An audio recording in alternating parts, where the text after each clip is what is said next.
Salut à tous, j'espère que vous avez passé de joyeuses fêtes de fin d'année. Justement, en cette fin d'année, c'est important de se réunir en famille, de se reposer, c'est bien normal. Il faut simplement garder à l'esprit que si tu souhaites améliorer ta condition de vie au quotidien, il va falloir changer certains aspects. L'école d'aujourd'hui propose des formations pour devenir de très bons salariés, travaillant de 8 heures à 17 heures ou de 8 heures à 18 heures pendant 30 à 40 ans. Il y a des alternatives à ce modèle. Devenir entrepreneur, par exemple. On parle toujours des grosses entreprises à la Facebook, Google ou encore Blablacar en France, mais il est possible de créer de la valeur au quotidien, de créer des entreprises sans forcément lever des fonds, comme la plupart des startups aujourd'hui, simplement en développant une croissance saine.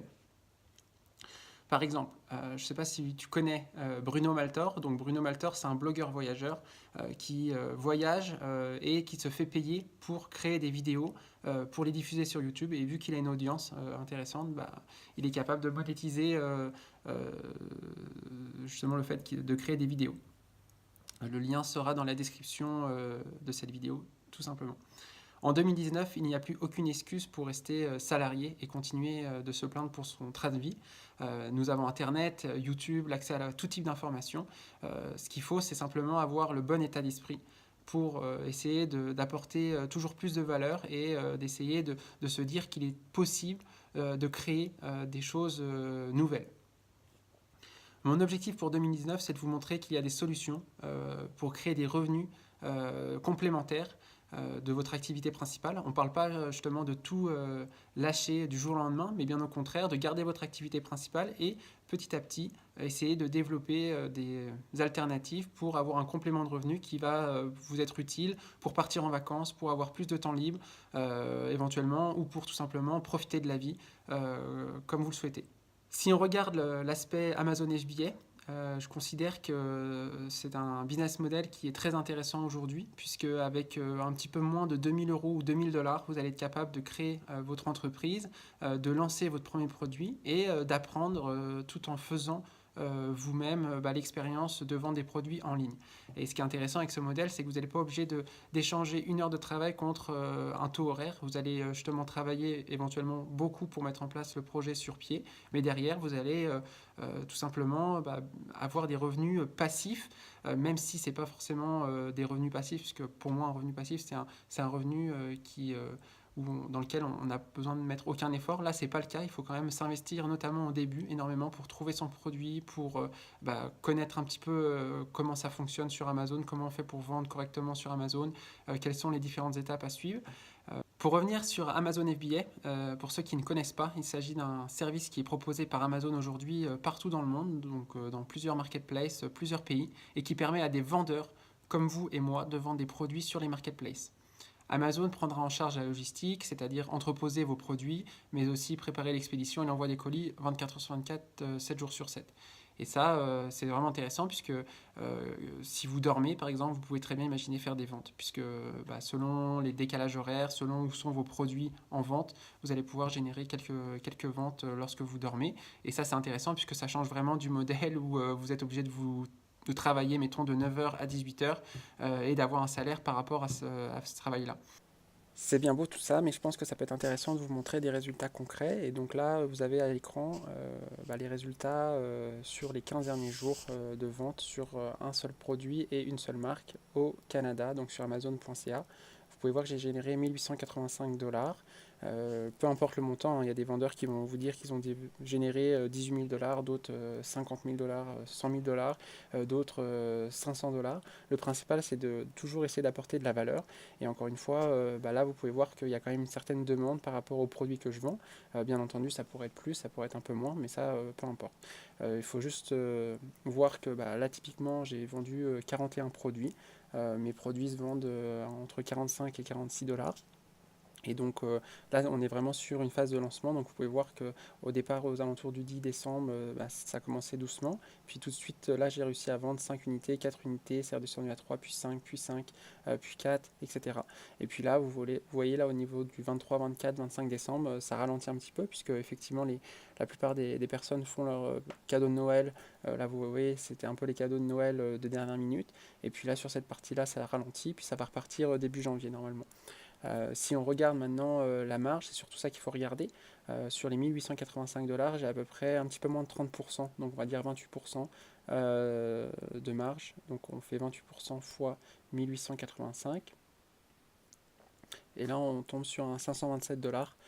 Donc ça, c'est un bénéfice qui a été généré simplement alors que j'étais en vacances dans ma famille en France.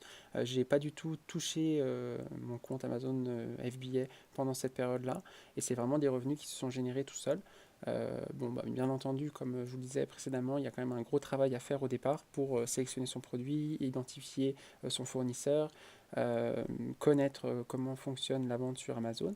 Mais une fois que toutes ces étapes-là sont faites, vous voyez, c'est des résultats qui peuvent être euh, qui sont possibles d'atteindre, puisque j'ai réussi à les atteindre assez facilement. L'idée maintenant, c'est d'essayer éventuellement doubler, tripler cette somme-là sur les prochains mois, d'optimiser les fiches produits, les photos, etc. Et puis éventuellement lancer ce produit-là aux États-Unis. Voilà, dans tous les cas, c'est sûr que je vous proposerai des vidéos pour suivre cette aventure Amazon FBA en 2019, et puis vous montrer un petit peu quels sont les aléas que je peux avoir au quotidien pour que vous puissiez bénéficier de mon expertise et de mon expérience afin toujours de limiter les risques lorsque vous allez vous lancer sur votre aventure Amazon FBA. Vous avez pu voir les résultats que j'ai pu générer en faisant un lancement de produit récemment. Donc comme vous pouvez voir, le modèle fonctionne. Après, c'est juste une question de comment on fait pour croître l'entreprise en lançant le même produit dans différentes marketplaces, en lançant de nouveaux produits, en essayant simplement de garder le même produit et en optimisant votre fiche produit. Il y a pas mal de petites astuces à respecter. Mais là, je vais vous donner 3 astuces qui vont vous permettre éventuellement d'être performant en 2019 sur votre business Amazon FBA ou tout autre business que vous allez lancer en complément de votre revenu principal. Donc l'astuce numéro 1, c'est de se fixer un objectif atteignable. C'est très important. Vous n'allez pas devenir millionnaire du jour au lendemain. Et encore une fois, ce n'est pas forcément une fin en soi d'avoir énormément d'argent. Simplement, juste ce qu'il faut pour vivre correctement, faire plusieurs activités, voyager, profiter de sa famille, profiter de ses amis. Il faut savoir que les business Amazon demandent un investissement non négligeable, mais qui reste quand même assez raisonnable, puisqu'il faut financer l'achat des produits notamment. Si vous achetez par exemple pour 1 000 € de produits, l'idée c'est d'essayer de générer 3 000 €. Vous allez récupérer environ 2 000 €, soit 1 000 € de profit.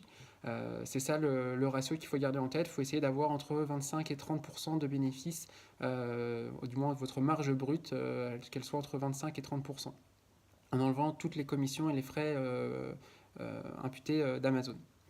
L'astuce numéro 2, c'est de tester avec des petites quantités. Par là, aujourd'hui, j'entends beaucoup sur YouTube, sur des blogs, etc. Il y a beaucoup de spécialistes, d'experts sur Amazon qui recommandent notamment de faire des commandes de 500 unités. Pour moi, c'est une très mauvaise stratégie, surtout si c'est votre première commande. Je m'explique, supposons que votre produit coûte 12 €. 12 fois 500, ça fait 6 000 €. Vous allez avancer 6 000 € sur la table sans savoir comment fonctionne Amazon. Et ça, pour le coup, c'est une très grosse erreur selon moi. Il y a plusieurs étapes à maîtriser, notamment sur l'envoi de la marchandise, les incoterms internationaux, la vente sur Amazon, tester votre marché, etc. Puis tester tout simplement si ce type de business peut correspondre à ce que vous attendiez, tout simplement. L'idée, c'est plutôt d'effectuer une commande de test de quelques unités, entre 50 et 100 unités. Comme ça, vous réduisez les risques. Puis si pour X ou Y raison, ça ne vous convient pas, vous vous trompez dans l'erreur, vous allez au pire perdre une somme non négligeable versus perdre un 6 000 € d'un coup. L'astuce numéro 3, c'est de se lancer. C'est bien d'avoir des idées, c'est bien d'en parler autour de soi, mais à un moment donné, il faut passer à l'étape d'exécution. Les idées en soi ne valent rien tant qu'elles ne sont pas exécutées, puis à un moment donné, il faut aller de l'avant. Encore une fois, je sais qu'il y a beaucoup de personnes pour qui entreprendre, c'est quelque chose qui semble compliqué. La beauté de vendre sur Amazon, c'est qu'il suffit de suivre une méthode, il n'y a rien de magie là-dedans. C'est pas une méthode révolutionnaire, c'est simplement des étapes qu'il faut suivre. Une fois qu'on les applique, ça fonctionne correctement. Voilà, je connais personne aujourd'hui qui s'est totalement loupé en lançant son business Amazon, puisque encore une fois l'investissement de départ est assez faible si on respecte les différents point de garde que je mets en avant, notamment pour faire une commande avec des quantités limitées. Une fois que on sait ça, c'est tout à fait possible de tester, savoir si l'aventure entrepreneuriale correspond à ce que vous attendez. Puis après, c'est une question de persistance. À un moment donné, même si ça fonctionne pas sur votre premier produit, vous allez pouvoir éventuellement lancer un deuxième produit, parce qu'effectivement, les 6 000 euros que vous aurez pu mettre sur votre première commande, finalement, vous en avez mis que 2 000, donc il vous reste peut-être éventuellement 4 000 euros derrière pour faire un nouvel essai, et en fonction de votre capacité à être déterminé et puis à être persistant dans le temps, c'est sûr qu'à un moment donné, ça va finir par payer, ça c'est certain. Donc voilà pour les trois petites astuces que j'avais à vous proposer pour préparer cette nouvelle année 2019. Je vous souhaite encore de joyeuses fêtes de fin d'année, puis on se retrouve à très bientôt. Allez, salut, bye.